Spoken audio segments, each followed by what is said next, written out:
welcome to Mr. Inspiration. It's a beautiful journey. And this was sponsored by Iceberg, Taste of Heaven, India's first organic ice brand.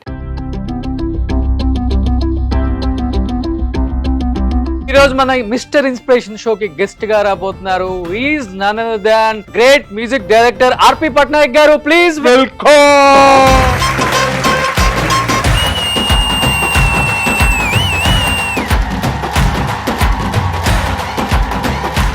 ఆర్పి పట్నాయక్ గారు, ఈ రోజు మా షోకి మీరు mister inspiration.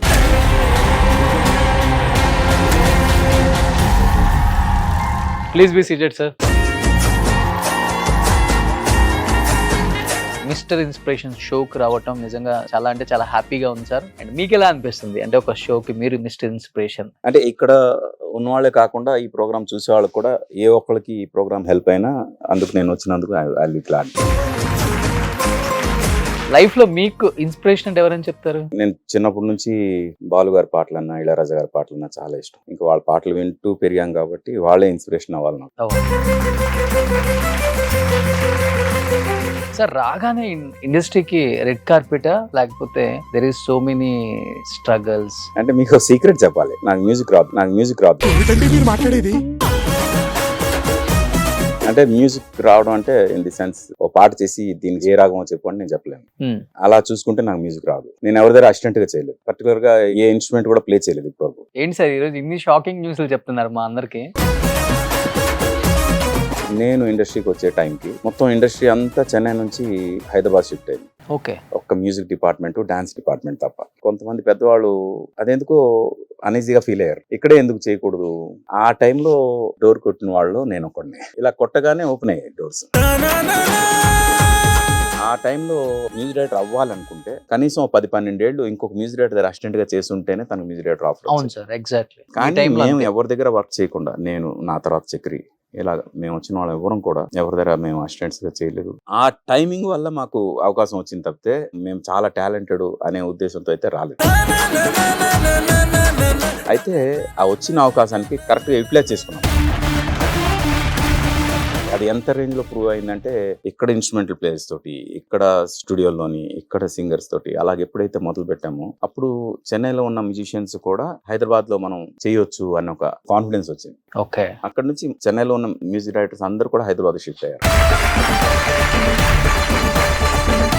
మీరు ఒక మ్యూజిక్ డైరెక్టర్, ఒక సింగర్, ఒక director, lyric writer. I think మీరు కూడా అన్నిట్లలో సక్సెస్ అయిపోయినారు. కొంతమందే ఉన్నారు ఇండస్ట్రీలో చూసుకుంటే, అంటే ఎస్వి కృష్ణారెడ్డి గారు, తర్వాత మీరు ఇలా చెప్పుకుంటే. మా ఇద్దరి కన్నా ముందు భానుమతి గారు. ఓ పెద్ద ఆవిడ. భానుమతి గారు తర్వాత ఎవరైనా. ఇండస్ట్రీలో ఏదో సాధిద్దామని వచ్చి స్ట్రగుల్స్ ఫేస్ చేస్తున్న కొంతమంది ఇక్కడికి వచ్చారు సార్. ఫస్ట్ వాళ్ళ స్టోరీ విందాం. వాళ్ళకి మీరు ఏ విధమైన ఇన్స్పిరేషన్ ఇస్తారో ఒక్కసారి మీ మాటల్లో కూడా వాళ్ళు వింటారు. ప్లీజ్ ఫస్ట్ ఒక సాంగ్ ఏదైనా 2 లైన్స్. వేయి కన్నులతో వేచి చూస్తున్నా, తెరచాటు దాటి చేరదాని స్నేహం, కోటి ఆశలతో కోరుకుంటున్నా, కరుణించి ఆదరించదాని స్నేహం.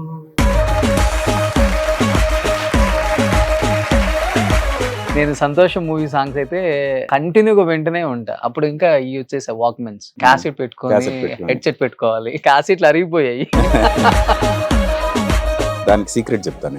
ప్లీజ్. సంగీతం వచ్చిన వాళ్ళు నేర్చుకున్న విద్య ఏదైతుందో అది చాలా గొప్ప విషయం. అది రాదని ఈ రోజుకి నేను రిగ్రెట్ అవుతుంటా. అది బ్లెస్సింగ్ ఇన్ డిస్గైజ్ లాగా నాకు హెల్ప్ అయింది. ఎలా అంటే, ఒక సంగీతం తెలిసిన ఆయన ఒక సిచ్యువేషన్ ఇస్తే ఇది పలానా రాగంలో చేయాలి అని మొదలుపెట్టి he starts working on that. ఆ రాగం తీసుకుని ఆ రాగం బట్టి తను పాట కంపోజ్ చేస్తాడు. నాకు వచ్చేసరికి నాకు రాగాలు తెలియదు కాబట్టి అక్కడ ఆ సిచ్యువేషన్ ఏంటి, దాని మూడ్ ఏంటి, దాని ఫీల్ ఏంటి, అది అర్థం చేసుకుని మనసులోంచి ఒక ట్యూన్ పుడుతుంది. ఆ పుట్టిన ట్యూన్ ఆ సిచ్యువేషన్ యాప్ట్ గా ఉంటుంది అనే ఫీలింగ్ తోటి నేను చేశాను. ఓకే. ఎప్పుడైతే మనసులోంచి ఒక ట్యూన్ పుట్టిందో ఆటోమేటిక్గా అది మనసులో చేరిపోయింది. That is the only secret. And I don't take time to compose. మీరు ఇప్పుడు సిచ్యువేషన్ చెప్తే వెంటనే ట్యూన్ చెప్పేదాం, దానికోసం ఒక సెకండ్ కూడా టైం తీసుకోండి. చాలా తక్కువ మందికి ఉంటుంది సార్ అది. సార్ ఇక్కడ చూద్దాం. అమ్మా, మీరు ఎక్కడి నుంచి వచ్చారు, ఏమవుదామని వచ్చారు, ఏం స్ట్రగుల్ అవుతున్నారు, ఆయన్ని ఇన్స్పైర్ గా ఎలా తీసుకున్నారు? నమస్తే సార్, నా పేరు చందుశ్రీ. నేను తిరుపతి నుంచి వచ్చాను. చిన్ని ప్రోగ్రామ్స్లలో పాడుతూ ఉండేదాన్ని.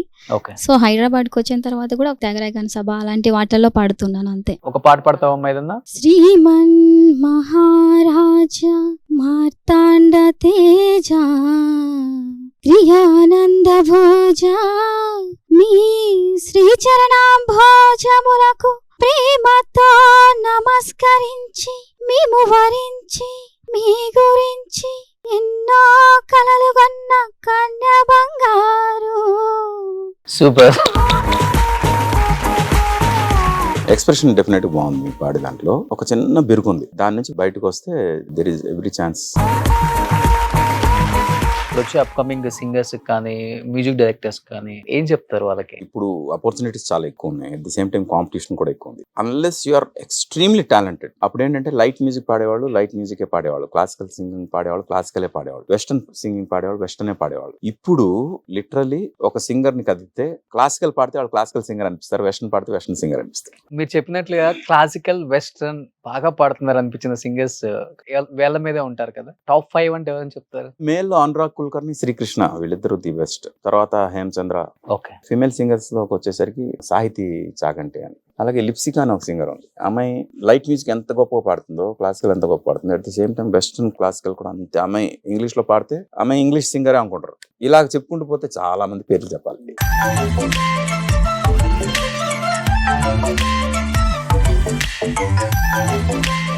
సో ఇప్పుడు బ్రదర్ మీరు ఎక్కడి నుంచి వచ్చారు, ఏం చేస్తున్నారు? సార్ నా పేరు రమేష్ సార్. నేటివ్ ప్లేస్ వచ్చేసి కర్నూలు డిస్టిక్ ఆలగడ్డ సార్. నాకు మీరు చాలా ఇన్స్పిరేషన్ పర్సన్ సార్. 1999లో మీరు స్టార్ట్ చేసిన మ్యూజికల్ జర్నీ నీకోసంతో లేటెస్ట్ గా 2023లో వచ్చిన అహింస నుంచి ఎవ్రీ ఆల్బమ్ సార్ మీది మాస్టర్ పీస్ సార్.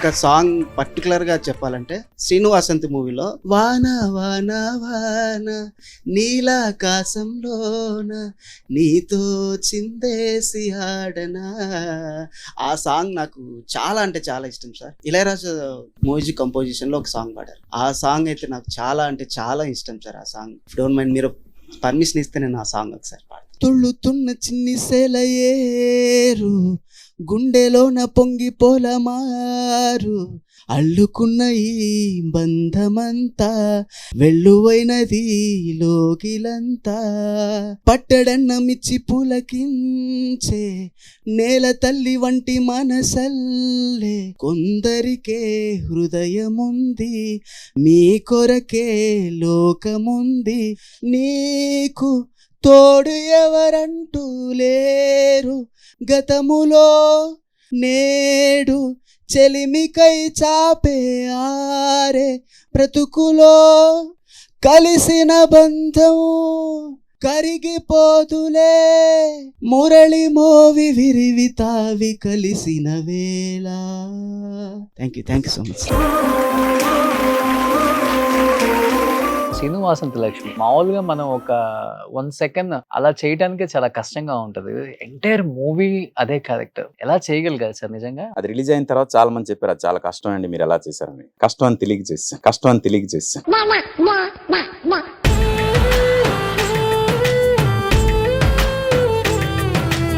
సార్ ఒక్కసారి అలా పెట్టరా ప్లీజ్.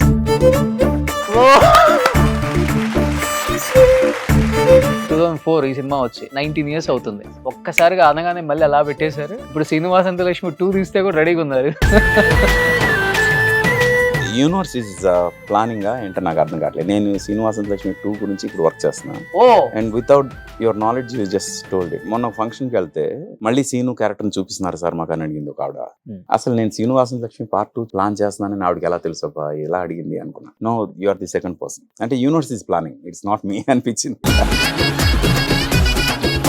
ఇండస్ట్రీలో క్లోజ్ ఫ్రెండ్స్ అంటే ఆర్పి గారికి మాది ట్రైలర్ బ్యాచ్ అని ఒకటి ఉంది. అంటే మేము ఇండస్ట్రీకి రాక ముందు నుంచి ఇండస్ట్రీ ట్రయల్స్ చేస్తున్నప్పుడు బ్యాచిలర్స్ గా రూమ్మేట్స్ గా ఒక బంచ్ గా ఉండేవాళ్ళం. నేను త్రివిక్రమ్, సీను, సునీల్ ముగ్గురు రూమ్మేట్స్. ఓ మీ ముగ్గురు రూమ్మేట్సా? ముగ్గురులో ఎవరికి ఫస్ట్ అవకాశం వచ్చింది? ఫస్ట్ నాకే వచ్చింది బ్రేక్. ఓకే. పోతే సీను నాకన్నా ముందు పోసాని కృష్ణమురళి దగ్గర అసిస్టెంట్ గా చేశాడు. నాకన్నా ముందు బిజీ మాత్రం సీనే. చాలా కష్టపడ్డాడు, చాలా అంటే చాలా కష్టపడ్డాడు. మా ఇద్దరి కన్నా తను ఎక్కువ కష్టపడ్డాడు. ఈ రోజు తను ఇంత సక్సెస్ చూస్తున్నాడంటే because of his hard work and we are very happy for him.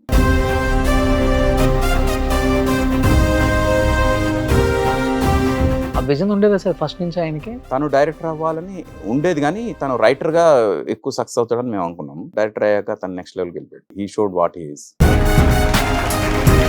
తను రైటింగ్ చేస్తున్నప్పుడు కూడా ఎవ్వరు టచ్ చేయని ఎలిమెంట్స్ అన్ని చేసి 100 మాటల్లో చెప్పేవి ఒక మాటలో ఎలా చెప్పొచ్చు అనేది తన దగ్గర నుంచే వచ్చింది. అది చాలా గొప్ప విషయం. సంతోషం సినిమా చేస్తున్నప్పుడు ఒక పర్టికులర్ సీన్ రాస్తే బాగుంటది అని దశరథ్ గోపాల్ రెడ్డి గారు అడిగితే ఆ సీన్ రాశాడు. సంతోషం కథ అంతా ఒక డైలాగ్ చెప్పాడు. ఏది సార్ అది? ప్రేమించుకోవడానికి 2 మనుషులు చాలు, పెళ్లి చేసుకోవడానికి 2 కుటుంబాలు కావాలి.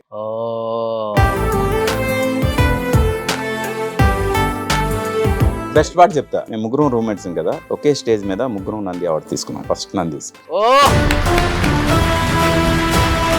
బెస్ట్ డైలాగ్ రైటర్ సీను స్వయంవరంకి, best comedian Sunil Nuvvu Nenu cinema, best music director నేను నువ్వు నేను, ముగ్గురు ఒక్కసారి ఒకే స్టేజ్ మీద నంది అవార్డు తీసుకున్నాం. కొంతమంది మిగిలిన బ్రదర్ గుడ్ నేమ్. నా పేరు దీపక్, నేను రెహమత్ నగర్లో ఉంటా. నేను యాక్చువల్ ర్యాపర్ని, బిట్ బాక్సింగ్ చేస్తా.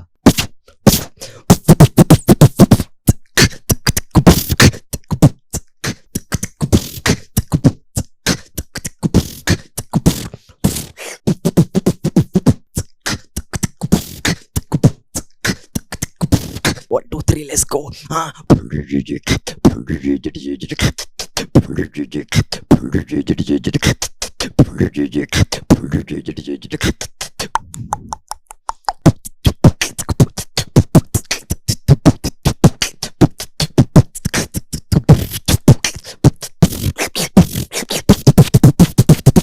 వావ్. అకపెల్లాస్ ఏమైనా చేశారా? లేదు సార్. చేయండి, బాగా వస్తుంది మీకు. Thank you sir. తెలుగులో చాలా మంది మ్యూజిక్ డైరెక్టర్స్ అవుదామని మీ తలుపు తట్టిన వాళ్ళు, మీ దగ్గరికి వచ్చిన వాళ్ళు ఉంటారు కదా, వాళ్ళని ఎలా మోటివేట్ చేసి సో ఇది కాదు ఇలా ఇలా ఇలా ఇలా అంటే ఎప్పుడన్నా చెప్పిన సందర్భాలు కానీ లేకపోతే మీరు ట్రైన్ చేసిన సందర్భాలు కానీ ఉన్నాయా? నాకు తెలిసిన ఒక సైన్స్ ఉంది. ఈ సైన్స్ ఏమో వాళ్ళు అర్థం చేసుకోలేరు. నా లిమిటేషన్ ఏమో చెప్పే పరిస్థితి కాదు. బట్ స్టిల్ నా దగ్గర ఎవరైతే అసిస్టెంట్స్ గా చేశారో దే రియల్లీ సక్సీడెడ్ వెల్. అన్ని సినిమాలు అసలుకి అన్ని సూపర్ డూపర్ హిట్స్ మీవి. అలాంటి ఒక గొప్ప మ్యూజిక్ డైరెక్టర్ నేను మ్యూజిక్ ఆపేద్దాం అనుకున్నాను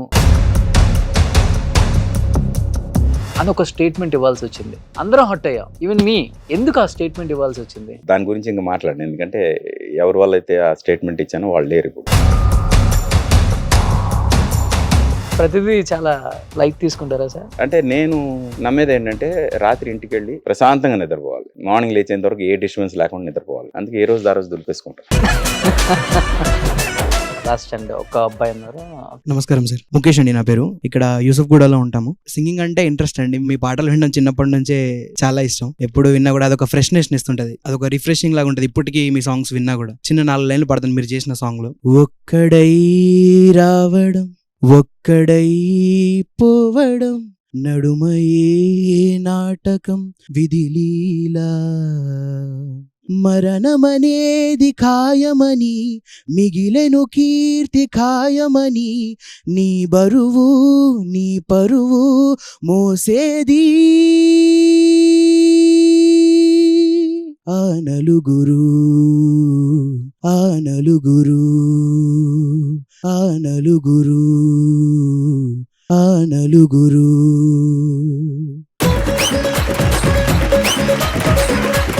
ఎంతవరకు నేర్చుకున్నారు సంగీతం? అసలు నేర్చుకోలేదని చెప్పాలి. నేనే నేర్చుకోలేదు, మీరు ఇంకేం నేర్చుకున్నారు? సాంగ్ ఒక ఇన్స్పిరేషనల్ లాగా అనిపిస్తుంది నాకు ఎందుకు విన్నప్పుడు. అది all credit goes to not just me. First ఏంటంటే ఇంత మంచి కథ చేసిన మదన్, తను ఇప్పుడు లేడు, బట్ అద్భుతమైన కథ ఆ నలుగురు కథ. ఆ కథ వినగానే నాకు ఆ కథ మొత్తాన్ని మ్యూజిక్ ఫామ్ లో డీకోడ్ చేస్తే ఈ ఆ నలుగురు ట్యూన్ వచ్చింది. వెంటనే చందు గారికి ఫోన్ చేసి, గురుజీ ఈ సినిమా తాలూకు థీమ్ ఇది అని చెప్పారు. డన్ అన్నారు ఆయన. వెంటనే చైతన్య ప్రసాద్ గారు లిరిక్ రాస్తారు. లాస్ట్ కి వచ్చిన ఆయన వల్ల పాట ఎక్కడికో వెళ్ళిపోయింది, అది బాగా.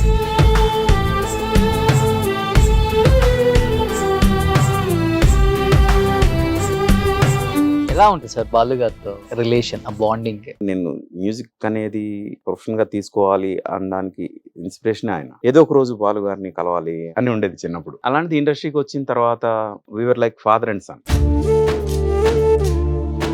బెంగళూరులో ప్రసాద్ ల్యాబ్స్ అని ఒక స్టూడియో ఉంది. ఆ స్టూడియోలో రికార్డింగ్ చేయాలి. ఆ సాంగ్ కి ఆయనకి సెకండ్ నంది ఈ పాటకు వచ్చింది. కేవలం ఈ పాటతో ఈ రోజు అంతా ఉండాలి. ఆ రోజు బెంగళూరులో ఉండిపోయి నేను హైదరాబాద్ వచ్చేసాను నా రికార్డింగ్ అయిపోయిన తర్వాత మళ్ళీ మధ్యాహ్నం ఫోన్ చేసి ఏం చేశారండి పాట, అసలు వెళ్ళట్లేదు నా మైండ్లోంచి. అంటే అంత ఇష్టం నేనంటే నా కంపోజిషన్ అన్న ఇదాన్ని.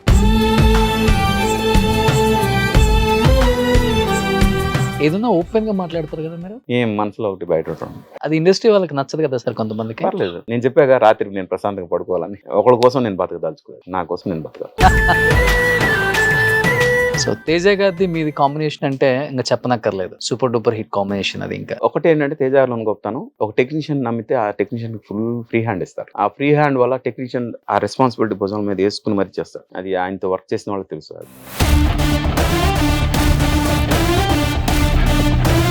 ఒక వ్యక్తి గురించి అడగాలి, ఒక వ్యక్తి గురించి అడగకపోతే దీనికి ఫుల్ఫిల్ చేసిన వాళ్ళం అయ్యుండం ఈ షోకి కూడా. ఉదయ్ కిరణ్ గారు, ఎందుకంటే ఉదయ్ కిరణ్ గారు అనగానే ఆయన సినిమాలు, ఆ సినిమాలో ఉన్న పాటలు, మ్యూజిక్ మాత్రమే గుర్తొస్తుంది. అంటే మీరు గుర్తొస్తారు మాకు. ఉదయ్ కిరణ్ గారు అంటే ఏం చెప్తారు? మాకు తెలియని ఉదయ్ కిరణ్ గారు అంటే ఏం చెప్తారు?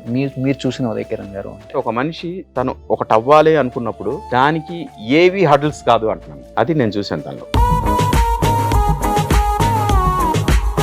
అంత ఫోకస్డ్ గా ఉన్న వ్యక్తి సూసైడ్ ఎందుకు చేసుకోవాల్సి వచ్చింది సార్? అంటే నాకు కూడా ఏమీ తెలియదు కాబట్టి నేను చెప్పలేను 100%. షాక్ అయ్యారు మీరు కూడా ఆ టైంలో? Of course. నాకు అన్నిటికన్నా బాధ ఎక్కడ వేసిందంటే when I went to see his body. మార్చరీలో అలా ఒక మూల అలా పడి ఉంది బాడీ, ఎవరు లేరు. ఎంత పెద్ద హీరో, ఎంత పెద్ద ఫ్యాన్ ఫాలోయింగ్ అలా పడి ఉన్నాడే అనే ఫీలింగ్ మాత్రం that mood me a lot.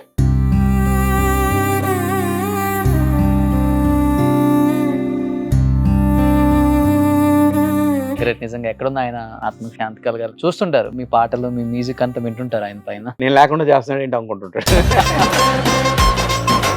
Anyhow thank you sir, thank you so much. So చూసారా, ఎన్ని ఒడిదుడుకులు వచ్చినా కానీ తనకున్న టాలెంట్ అని నమ్ముకొని ఇండస్ట్రీలో ఈ స్థాయికి వచ్చిన ఆర్పి పట్నాయక్ గారి గురించి చాలా విషయాలు, ఇప్పుడు చాలా మంది ఆడియన్స్ కి తెలియని విషయం కూడా మనం అడిగి తెలుసుకున్నాం. కాబట్టి అంటే ఈ రోజు ఇంకా చాలా మంది ఈ మిస్టర్ ఇన్స్పిరేషన్ షోలో మిమ్మల్ని ఇన్స్పైర్ అవ్వడానికి మీరు పడ్డ కష్టాలు తెలియాలి, అట్ ది సేమ్ టైం మీరు సాధించిన అచీవ్మెంట్స్ కూడా తెలియాలి. కాబట్టి కొన్ని నొప్పించే క్వశ్చన్స్ ఉన్నప్పటికీ కూడా ఏం లేదు మీకే కాదు, ప్రోగ్రామ్ చూస్తున్న వాళ్ళందరికీ నేను ఫైనల్ గా ఒకటైతే చెప్పాలనుకుంటున్నాను. మీ చుట్టూ పొగిడే వాళ్ళందరూ మీకు ఎంకరేజ్ చేస్తున్నారని అనుకోవద్దు, మీ కాళ్ళు లాగే వాళ్ళు కూడా ఉంటారు.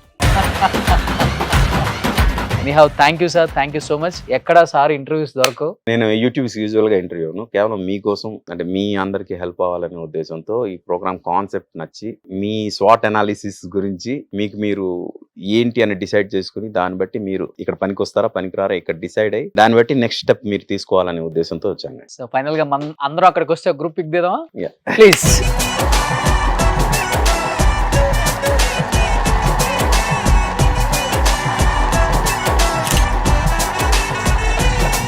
చూసారు కదండి ఇంత చక్కటి ఎపిసోడ్ ని. ఈ ఎపిసోడ్ ని సమర్పించిన వాళ్ళు iceberg taste of haven, India's first organic ice brand.